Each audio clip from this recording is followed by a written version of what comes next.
জয় নিতাই। কাকভূষণটি সম্পর্কে জানা আছে কি? যদি না জানা থাকে তাহলে জেনে নিন। কাকভূষণটি হলো হিন্দু পুরাণের এক বিশেষ চরিত্র, যিনি কাকরূপে অভিশপ্ত হয়েছিলেন এবং ভগবান রামের একজন একনিষ্ঠ ভক্ত এবং ভক্ত হিসেবেই পরিচিত হয়েছিলেন। ভূষণ্ডী কথার অর্থ হলো ঋষি, অর্থাৎ কাকভূষণ্ডীর অর্থ হলো কাক ঋষি।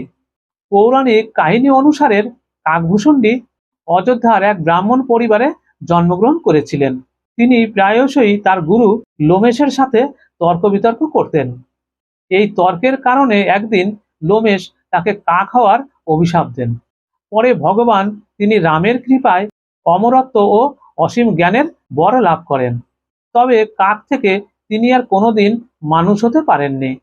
কথিত আছে কাকভূষণ্ডী কালের শেষ পর্যন্ত অমর থাকবেন এবং তিনি সময়ের মধ্যে দিয়ে ভ্রমণ করার ক্ষমতা রাখেন।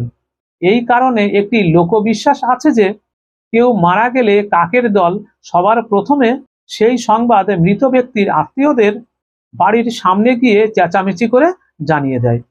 আপনার কি মনে হয় কাকভূষণ্ডী কি কাকরূপে আমাদের সামনে রয়েছেন?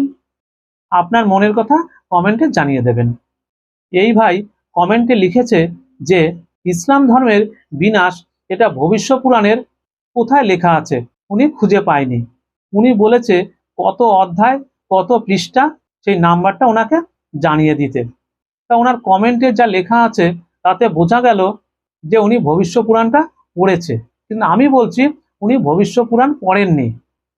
যদি পড়তেন তাহলে অবশ্যই ইসলাম ধর্মের বিনাশ সম্পর্কে জানতে পারতেন।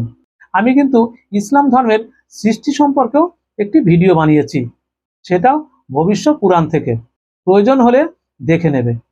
তো ভাই আমি কথা বলছি, ভবিষ্য পুরাণ গ্রন্থটি সঠিকভাবে পাঠ করলে অবশ্যই পাওয়া যেত, কিন্তু তুমি মিথ্যা বলেছ যে তুমি ওখানে খুঁজে পাওনি। আসলে তুমি গ্রন্থটি পড়োইনি। আশা করি আমার প্রশ্নের উত্তর পেয়ে গেছো।